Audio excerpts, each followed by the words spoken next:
Hi Aldo, so I finished my theater review project. So I wasn't able to see Measure for Measure in time because I had some business to deal with, but I ended up seeing at the Globe just a couple nights ago The Grinch. So to prove that, I have the ticket here. And here are my notes, so you know I'm not improvising. So you can see that. So what I'm going to talk about first, I'm going to talk about the choices the actors made. Second, I'm going to talk about the fourth wall decisions they made. And finally, I'm going to talk about the visual style of the play. So first, let's talk about choices. Now, the first thing I found really interesting is that the various choices that the actors made. The Grinch is sort of a familiar piece to a lot of people, and so the important decision is not necessarily what you do or how you play, or the content of the script, but how you choose to reinterpret it. So I'll start with the lesser important characters and move on up to the really important ones. Cindy Lou Who is probably the most important Who character in the play, who's this little girl. What's interesting is that traditional representations of Cindy Lou are always really sweet and nice, and they do that same thing here. But the difference they make is that this Cindy is a little more assertive than other Cindys. So, for example, um, during the long conversation she has with the Grinch, which is also a change made from the actual book, she defies him a lot of times and disagrees with him and stuff like that, all in a positive manner, but it's much more assertive, which I think was really interesting from the play's perspective. And at the end, she also sort of makes him do certain things. So it's like she makes him stay at the end when he wants to go, and like encourages him and pushes him to do more things, which is more, I guess, dynamic than the traditional, really passive Cindy Lou. Second thing is there's a breaking of the fourth wall.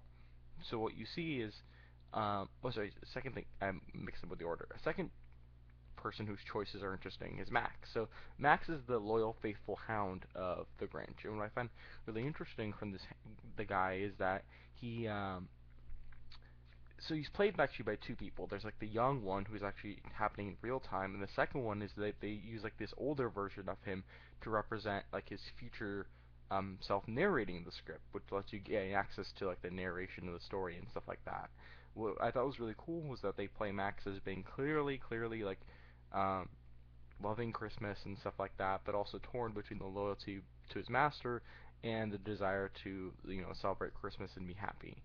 But one thing I found sort of, I guess, is problematic in a lot of Grinch depictions is there's never really a good explanation for why Max sticks with the Grinch to do all these things, especially when he's so strongly against them. And I think the play highlighted a little bit the logical inconsistency because they really like point out that he really hates the Grinch's plan. He thinks it's terrible, but they never really say why he does it. It just sort of asserted he's a dog and he's going to do it, which I thought sort of took away from the play. The final thing is the Grinch portrayal is really interesting. The actor is fantastic. The guy who played him just worked the role. So he was completely in costume, had all these feathers, but he had a great facial expression. Very nuanced, even though he's hamming it up a lot of times and doing like very cheesy stuff because the play is supposed to appeal to kids.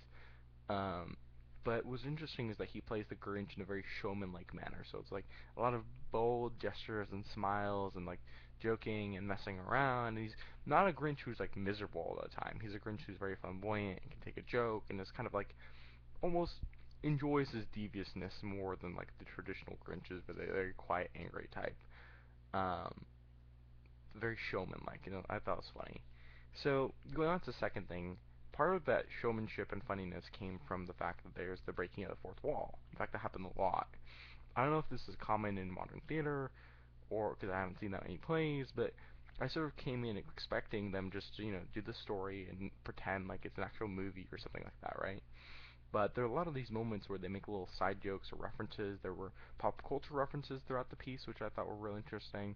Like this little "Who Let the Dogs Out" reference, which I guess was a way to appeal to the adult audiences because none of the kids would get that. But you know, they also have like a point where he like just does a dance number and the curtain goes down. And he's just dancing, singing with the audience, and like eggs the audience on, like interacts with the one person and made fun of them.